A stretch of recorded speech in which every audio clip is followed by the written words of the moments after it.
in 2013, which brought together young members of parliament below the age of 35 then, when we were 50 of us. Proud of the work that was done, but there's still much more to be done. So we have the legislation, we have the laws, but really are these institutions representative, and do our people feel that they engage? Kenya is a young country, Africa is a young continent. Our median age is 19.8 years. The young people are the majority. The young people of Kenya have shown, I'm a millennial, the millennials and the Gen Zs, that they're not begging to be heard. They're not begging for a place on the table. If they're not on the table, there shall be no table. If they're not on the table, there'll be no table. I kept saying that if you're not on the negotiating table, you're on the menu. This generation has refused. There's no menu for anyone if they're not part of that. And I think we should all be jolted to understand that there must be meaningful participation, not token participation. There must be radical transparency, not just surface transparency or shows of inclusion. They will not be taken for a ride. I believe that. Of course, a major issue is employment, as I got to wind up. The average young person in our country is well educated, deserving an opportunity. I'm proud that in the last 2 years as governor, I've been able to employ 5,000 young people, but that is not enough. That is just, scratching the surface. Government does not exist to employ, but to create the environment through which the young people themselves and the private sector can thrive and employ and create these opportunities and jobs. Institutions don't talk to institutions. It's people who talk to people. We must listen. We must have meaningful discussions with our young people. I know many Nairobians and Kenyans in the last 2 months asked, Governor, you're quiet. And I said, sometimes it's time to listen. It's time to understand. Many times leaders are so quick to jump and offer solutions, yet you don't get the point. I think there is honor in listening, there is dignity in understanding, and there's respect in meaningful engagement. We continue to invest in facilities, and I'm happy to hear what my brother Governor Timami is doing in Lamu, sports facilities, social halls, to give young people spaces to come together and grow their talent. But now we're co-creating with them. We've changed our model. We don't give solutions already prepared to our young people. They know what they want, I love our one-stop youth center in the CBD, and a lot of creativity is emanating from that. And for now, we're co-creating with our young people. How do we sort out the water issues in our city? How do we solve solid waste management? How do we work on our road network, our transit? The days of prepared and curated solutions being forced down the throats of our youth are over. And if any leader wants to survive, they must understand that.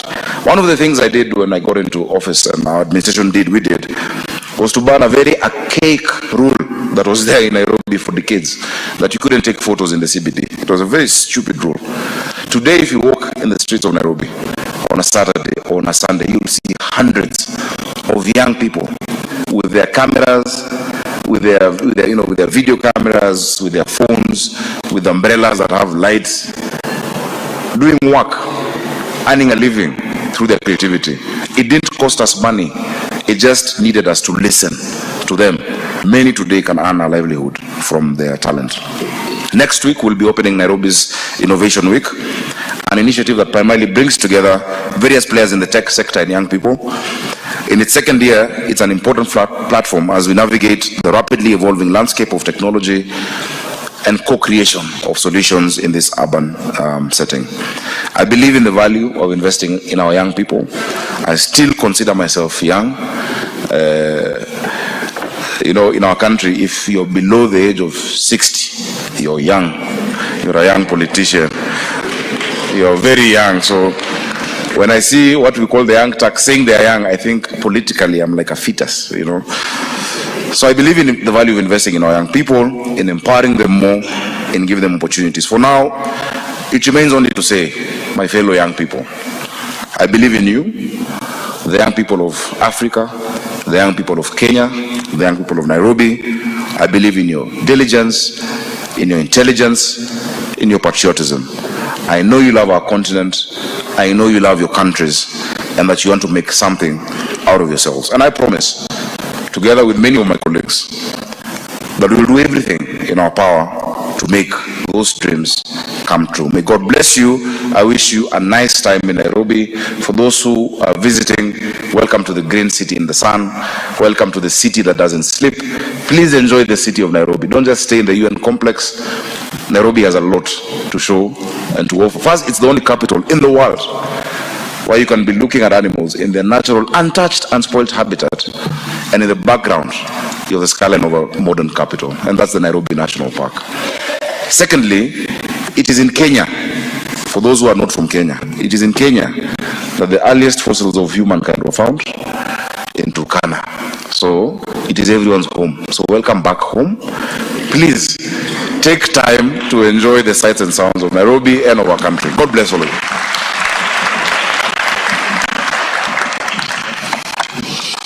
Thank you, Governor Johnson Sakaja, Nairobi City County.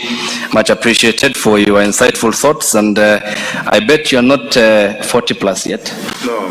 So the current Senegalese president is way above you, and he was given the vote to be the president. So there is hope. If you young Kenyans can register, I think the mathematics favors, and the change can be inevitably very predictable as we head to the elections in 2027. Before I call onto the stage Dr. Asha Mohammed, ladies and gentlemen, allow me to appreciate the presence of His Excellency, the former Prime Minister of Norway and the founder of the Oslo Center, His Excellency Charles Magna Bondevik, who is with us here. Please, if you can be upstanding.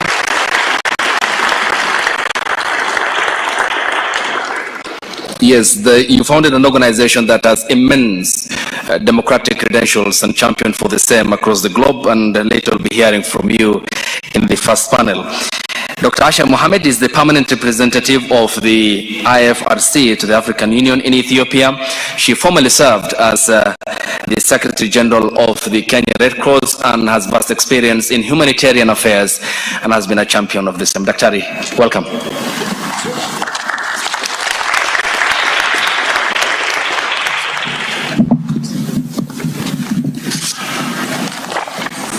Thank you very much, Ayub. I don't know why they always assume the speakers are as tall as Governor Sakaja and Governor Timang, so thanks for the adjustment.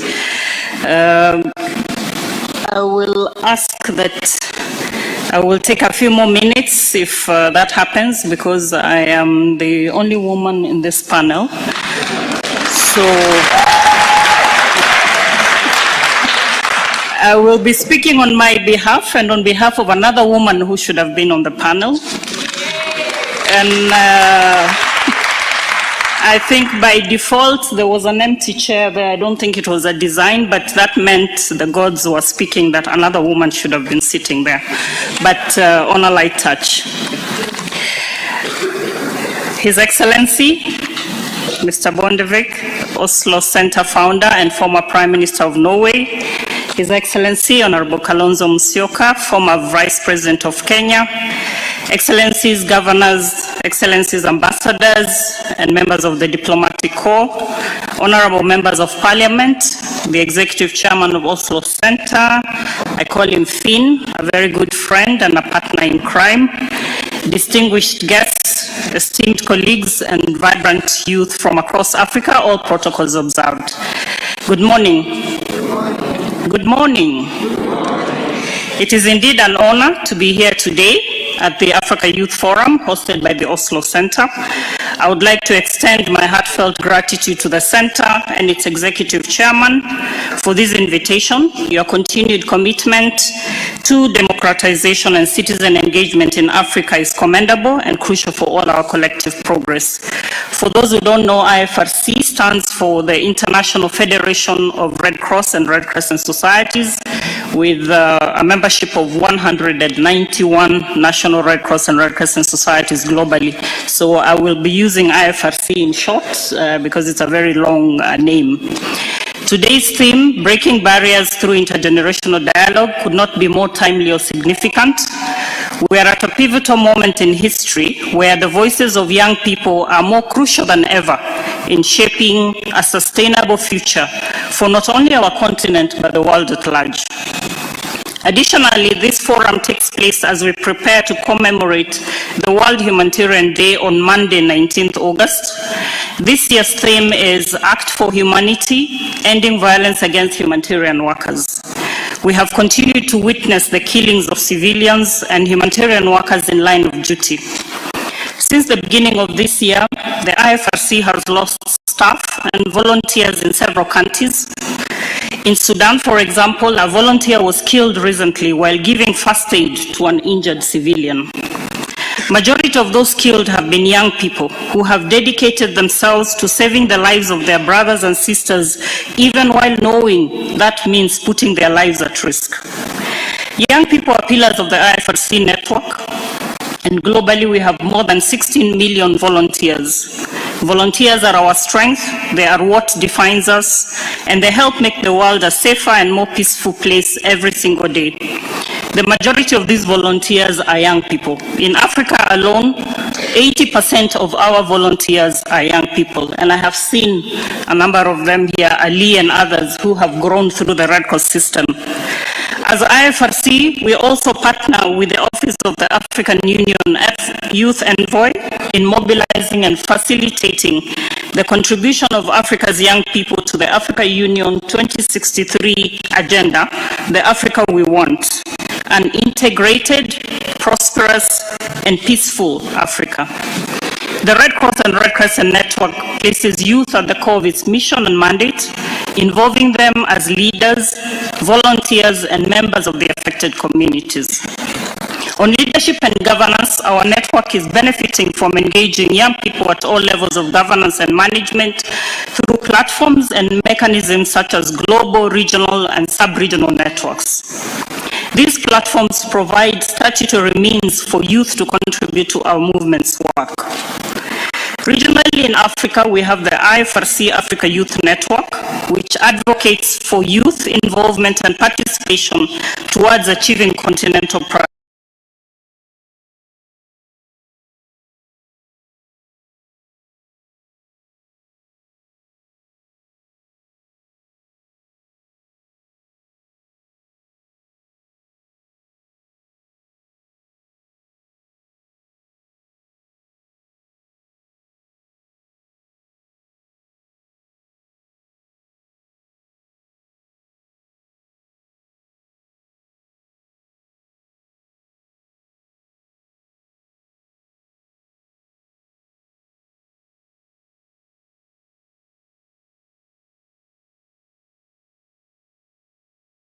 To the network's health initiatives, especially linking to enhancing access to healthcare and promoting public health.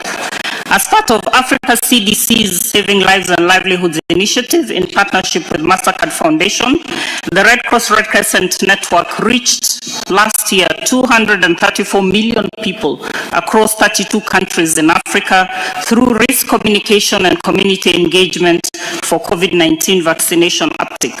This achievement was only possible through engaging young people across the continent. Over the last few years, we have been working on the Global Youth Mobilization Initiative of the Big Six youth-serving, youth-involving organizations established in 2020, invested more than $5 million to support 654 youth-led projects, which engaged more than 600,000 young people and reached over 3.6 million people in communities in more than 125 countries. Together with UNFPA, the IFRC co-chairs the Global Compact for Young People in Humanitarian Action. Gone are the days when we saw the dream that youth represent the future. They are the present now. They bring fresh perspectives, innovative solutions, and a passion for change that is indispensable for sustainable development. We are all beneficiaries of the transformation that has formed the new world order, from digital media expansion to artificial intelligence and now moving into robotics. For these voices and ideas to be more impactful, we must create platforms that allow for constructive dialogue, meaningful engagement, and comfortable spaces for innovation.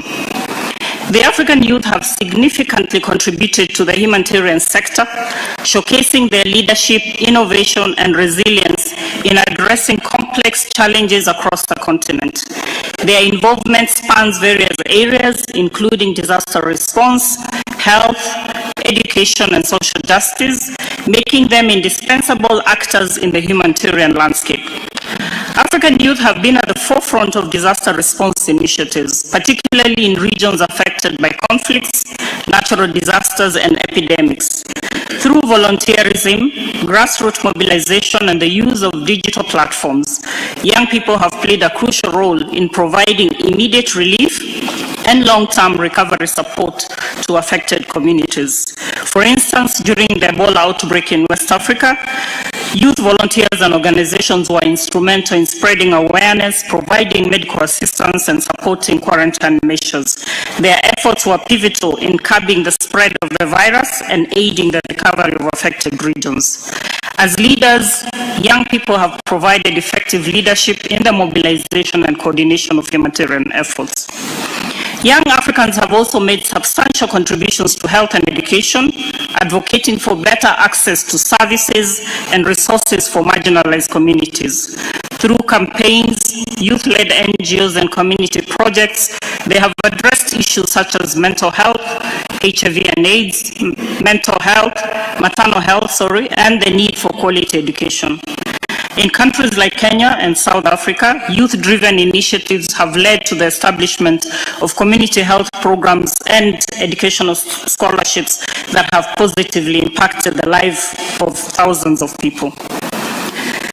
The younger generation in Africa is leveraging technology to enhance humanitarian efforts, from developing mobile apps for disaster management to using social media for awareness campaigns and timely disaster alerts. Projects like Ushahidi, a crowdsourcing platform developed in Kenya, have revolutionized the way information is collected and disseminated during crisis, enabling faster and more effective responses. The Kenya Records mobilizes young people through hackathons to find groundbreaking solutions for complex humanitarian challenges. Many young Africans are deeply involved in environmental conservation and climate change advocacy. They recognize the link between environmental degradation and humanitarian crises such as food insecurity and displacement. Youth-led organizations and movements across the continent are working tirelessly to promote sustainable practices, reforestation, and the protection of natural resources, ensuring a better future for their communities and the world at large. Young people from universities also provide expertise in the design and delivery of key humanitarian programs. Generally, the contributions of African youth to the humanitarian sector are vast and varied. Their energy, creativity, and commitment to social good have made them key players in addressing some of the continent's most pressing challenges. As we move forward, it is essential to continue supporting and empowering these young leaders, recognizing that their efforts are critical to building a more just, resilient, and sustainable Africa. As we look to the future, we must stop seeing young people as only victims of crisis and begin to see and appreciate them as critical players in the design and execution of humanitarian action. So what more can youth do? Embrace the leadership of the humanitarian system and actions. More and more women and young people are disproportionately being impacted by crises, not only in Africa but globally. Yet, how many women and young people are in leadership in the humanitarian system? Who is representing them? How many decisions being reached answer to their needs? Even in peace negotiations, in conflict situations, where are the young people? Clearly, they do not have seats at the table.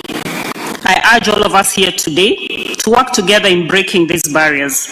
Let us foster environments where young people can thrive as active participants in humanitarian efforts. Let us ensure that youth are not just heard, but are also empowered to lead. It is our collective responsibility to mentor, guide, and support them. Young people should also lead and support development of more effective and agile preparedness and response systems. Today, youth are contributing more to response action. We need them to participate more in preparedness as well, because that is what will greatly reduce the impact of disasters on affected people. Young people must participate in the review of the humanitarian system as a whole and make it something that can actually answer the needs of affected people. So as we move forward, let us remember that youth are not just the leaders of tomorrow, they are the leaders of today. Their insights, energy, and creativity are invaluable assets that we must harness to drive positive change. The transformation we seek will not come from a single effort or a lone voice. It will come from our collective actions, driven by the passion and commitment of young people. The future of Africa and indeed the world lies in the hands of our young people. Let us support them, invest in them, and most importantly, trust them to lead us towards a brighter and more equitable future. I look forward to the discussions and insights that will emerge from this forum, and together let us work towards a future where every young voice is heard and valued. As the former US President Franklin Roosevelt said, we cannot always build a future for the youth, but we can always build our youth for the future. Thank you for listening, and God bless you all.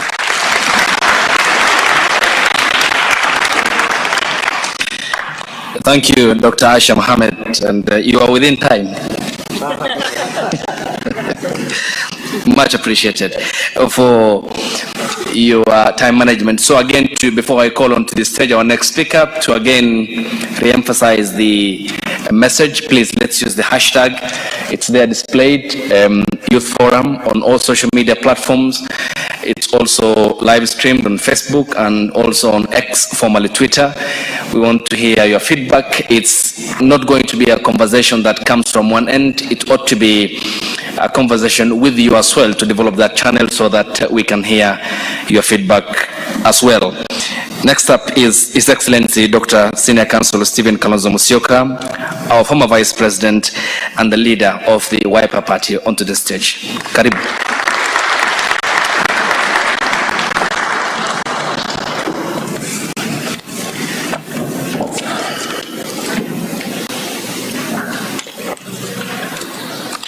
A very warm Nairobi good morning.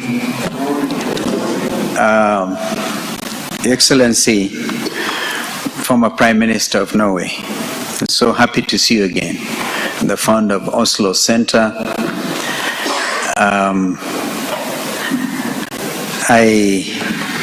I've also seen my good friend Tora, Brian Tora. You gave him to us, and it's been wonderful in shaping our democratic practice in this country. So the Oslo Center, and Norway in particular, have been wonderful partners in the journey that we as Africa, and more particularly as Kenya, have undertaken in our democratic transformation. So it's so good to see you again in Nairobi.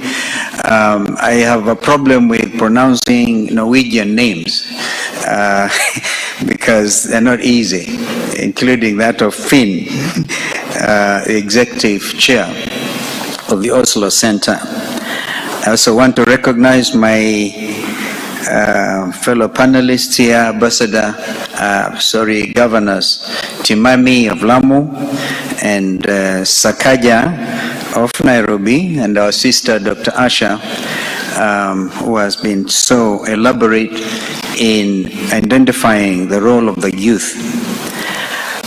Allow me then to extend my greetings to all of you, Excellencies, as well as the Secretary General of Muslim World League, who may not be here. He's been very kind to also co-sponsor this event.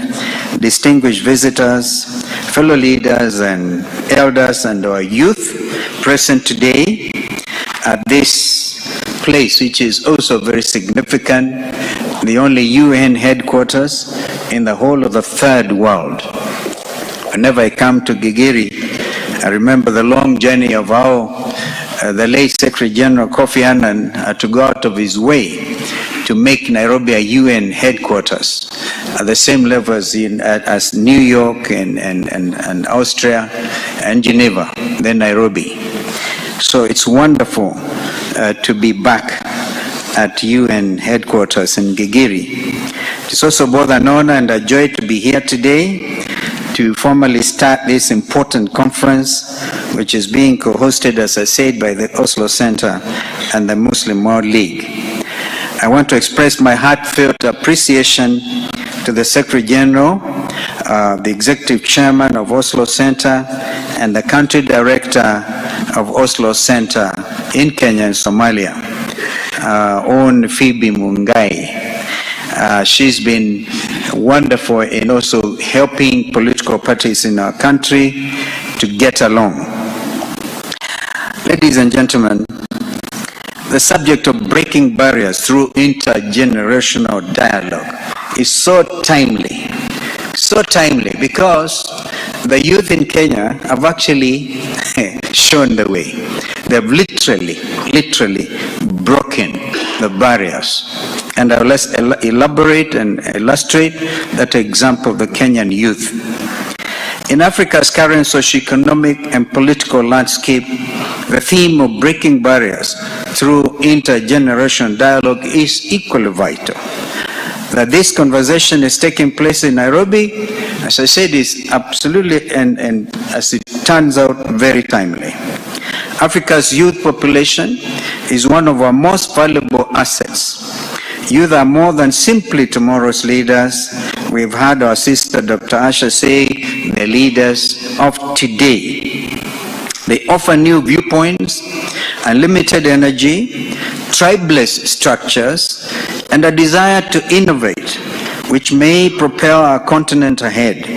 However, this promise will only be fulfilled if we actively engage in meaningful intergenerational discourse. Intergenerational discussion facilitates exchange of ideas, wisdom, and experiences between young and the elders. This reciprocal learning process has a potential to increase understanding, lessen generational conflicts, and establish a unified front as we solve our continent's difficulties.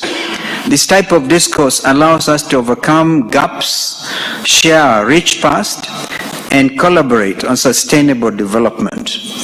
Excellencies, ladies and gentlemen, many of you, whether you live in Kenya or follow from abroad, are aware of the Gen Z and millennial-led nationwide rallies, which have permanently transformed the political discussion in Kenya, in my opinion, for the better.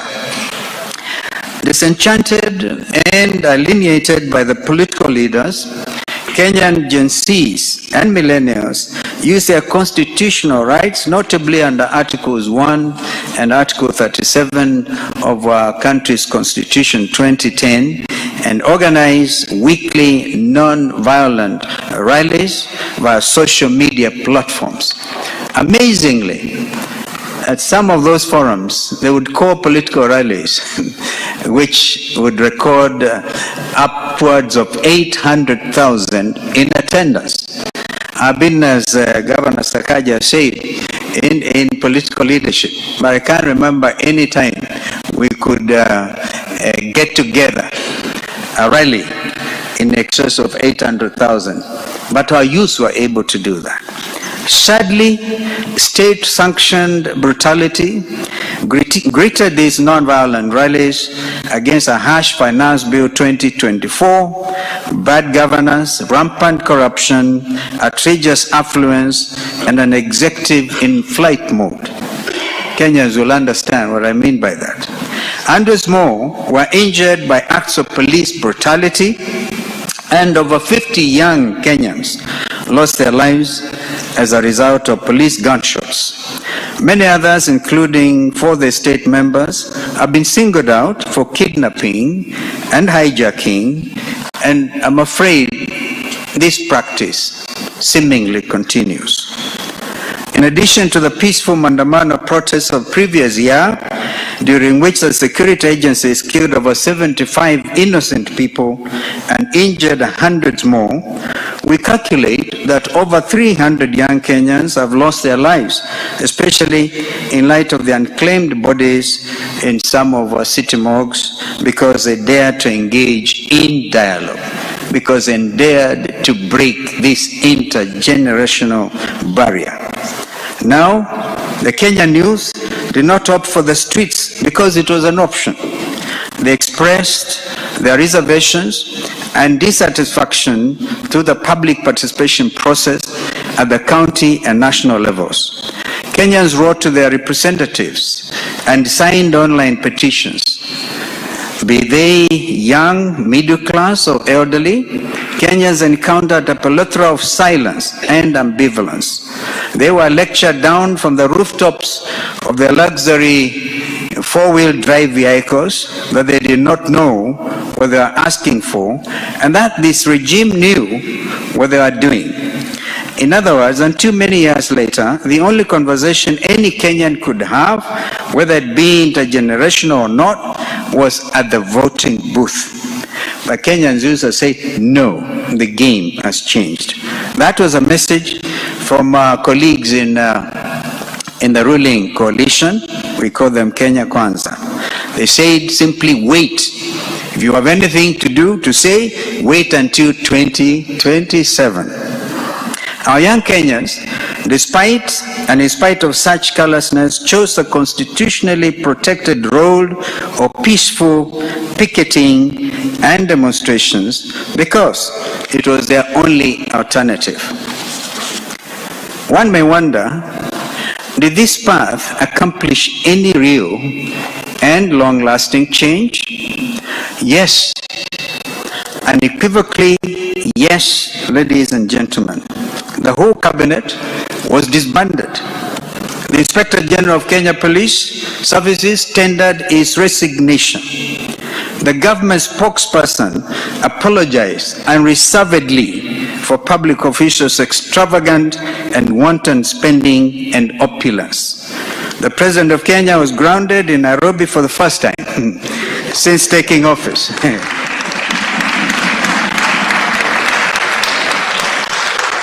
At some stage, was even barricaded in the State House, Nairobi, actually, and compelled to re-examine the functioning of his administration.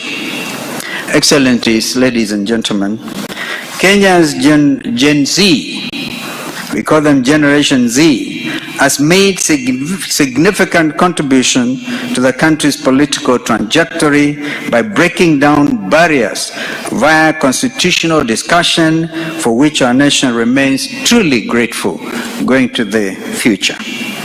Kenya Gen Z has also influenced several African movements. It is no longer business as usual anywhere in Africa. Ladies and gentlemen, Excellencies, one of the primary goals of this conference is to investigate how governments may actively engage youth in development processes. Token gestures are insufficient. That time has indeed gone by. Here in Kenya, the Gen Zs, the millennials, and I heard Governor Sakaja say he's a millennial, and Kenyans at large say tokenism is insufficient, indeed is unacceptable. Youth participation must be meaningful and impactful. Any government worthy salt should abandon the habit of deception and falsehoods to the youth. If one's manifesto declares unequivocally that it is youth-driven and directed, the assumption and presumption is that once elected, the representatives would be youth-aligned and focused. Anything less, the Gen Zs are proven, is a betrayal of the hopes and aspirations of the electorate. We have to get beyond the idea that young people are just hoodlums and cogs at political events, only sometimes to provide security. This indignity must surely end. We require a new deal that at its critical heart seeks and sees the youth as equal stakeholders who have a crucial role in shaping our nation's future, building a shared prosperity that will be the envy of even our more developed partners. But conversation by itself, Excellencies, ladies and gentlemen, I submit is insufficient. We also need to be dedicated to locating and removing the obstacles standing in the way of advancement. These obstacles might have the origins in societal conventions, cultural standards, or even antiquated laws that no longer meet our requirements. Through raising awareness of these problems and having constructive conversations about them, we may develop solutions that work for all future generations. As we remove these obstacles, we open the door to a more equal and more inclusive society where everyone, regardless of age, faith, can contribute to the advancement of our country and our continent. Finally, Excellency, require mentoring, and I think the time for that is now, and I do not think they are averse to suggestions on mentoring, because they also require and be able to dig deep into the expertise that some of the elders will have gone through. The knowledge of elders, paired with the ingenuity of the youth, can result in intergenerational development that benefits the entire continent and indeed our respective African countries. Elders may offer guidance, mentorship, as I said, and a detailed understanding of our cultural as well as our historical context, while young people can contribute new ideas, technological breakthroughs, and a dynamic approach to problem solving. This collaboration should be promoted and institutionalized so that it becomes an integral part of our development plan. We must ask ourselves, how can we create opportunities for frequent engagement between youth and elders? How can we ensure that our engagement yields real outcomes that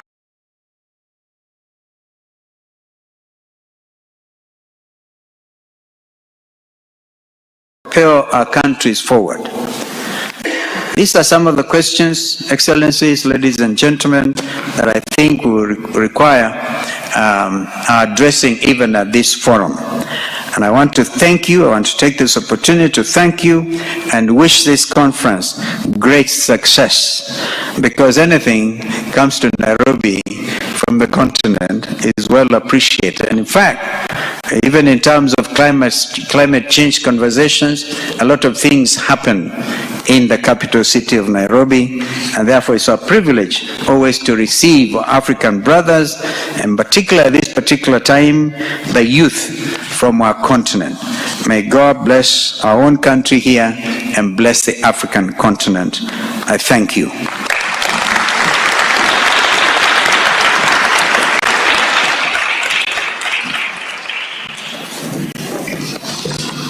Thank you, Dr. Stephen Kalonzo Musyoka, Senior Counsel, for your remarks here, which marks the end of the keynote speech by the speakers who are sitting behind me, Excellencies, ladies and gentlemen, members of the Diplomatic Corps, and which to just give an assessment of what they had spoken about, how key the voices of the youth are in Kenya and also across the continent, given the growing number of young Africans who are yearning for good governance, constitutionalism, rule of law, and their engagement in the government had to withdraw it because of the pressure. And the Oslo Center, based on democracy and good governance, is championing for the same across the world. And this congregation therefore brings together the voices, not to fight any political party or entity or organization, but to deepen our democratic credentials in coming together, and those of the countries in the region and across the continent and around the world. So I'll allow the Excellencies to take back their seats with respect. Governor Timami, Governor Sakaja, Dr. Asha Mohammed, and Dr. Kalonzo Musyoka, as I will be shortly queuing in a short document of 10 minutes. A round of applause for them, ladies and gentlemen.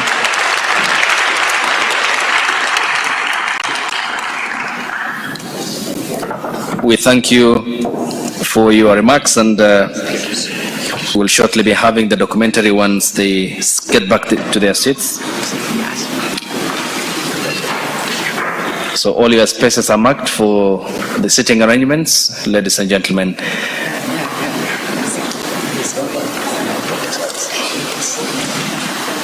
In the meantime, you can keep on interacting on the social media platforms. The hashtag is provided.